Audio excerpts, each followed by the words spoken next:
players will be in Sleepers 2.0. Find out next on Fantasy Baseball Today in 5.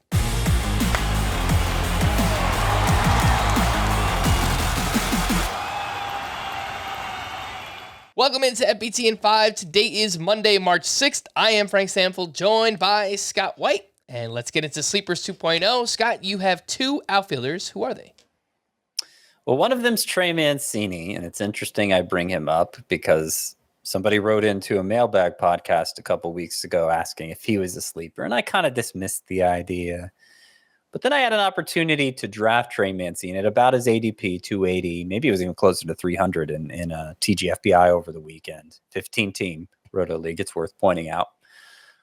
I looked into him more, and I liked a lot of what I saw. So his max exit velocity, Mancini's last year, was 80th percentile.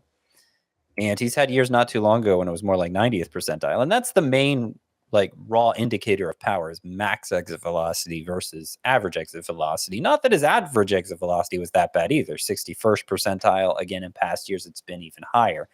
For somebody who impacts the ball that hard, Mancini's strikeout rate, pretty good, consistently less than 25%. And while his overall numbers last year weren't great, at the time he was traded from the Orioles to the Astros, he was batting .268, and the power was obviously bad with the Orioles because they have that chasm and but he's going to Wrigley Field now where, it should be better suited for a swing. He also pointed out early in spring training that he was leaking. His swing was leaking. His body, his hands weren't in sync with his body, and it took a lot of the power out of his swing.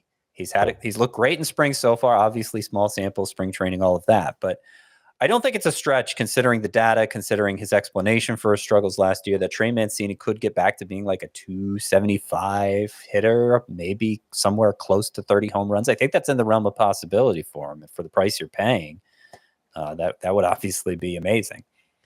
All right. So that's one of them, Trey Mancini.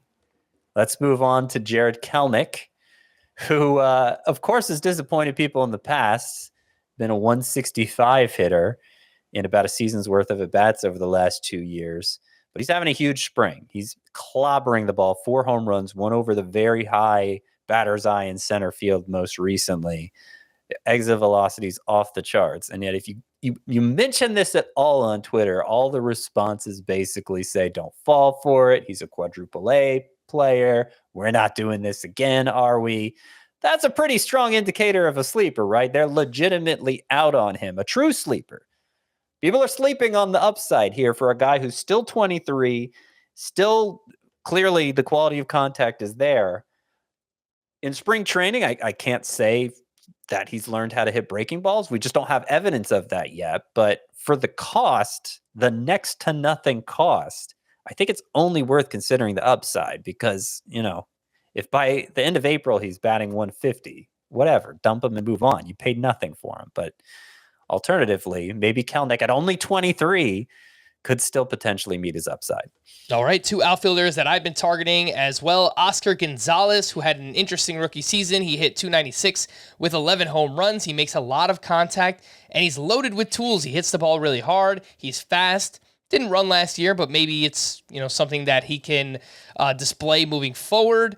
And I do like the fact that he pulls the ball a lot, and he had 31 home runs in the minors back in 2021. So I think there's a lot to like there with Oscar Gonzalez. And then if you need power very late in your draft, 5 outfielder leagues, Jorge Soler going outside of the top 300, still hits the ball extremely hard. He's still very streaky. I get that, but good eye at the plate. He walks a lot. He's going to play. The Marlins are paying Jorge Soler $12 million a year. They don't really pay that many of their players. So I do think that Jorge Soler is someone that will play a lot, and when he's healthy, could provide a lot of power as well. Scott, give me 2 of your pitching sleepers here, 2.0. All right. In Sleepers 1.0, I said I like Jack Flaherty. 2.0, I'm saying Jose Barrios for the same reason. A guy who for the past 5 years, we all considered a high-end pitcher. And even more so than Flaherty, he delivered on that expectation. It's just last year where he let us down. Still only 28, Velocity was fine last year. Spin rates were fine last year. It was really hard to understand what was wrong for Jose Barrios. Still threw a ton of strikes, can take on a lot of volume. The Blue Jays seemed to think he wasn't locating his fastball well enough. He was leaving it over the plate, especially against left-handers, and it was getting crushed.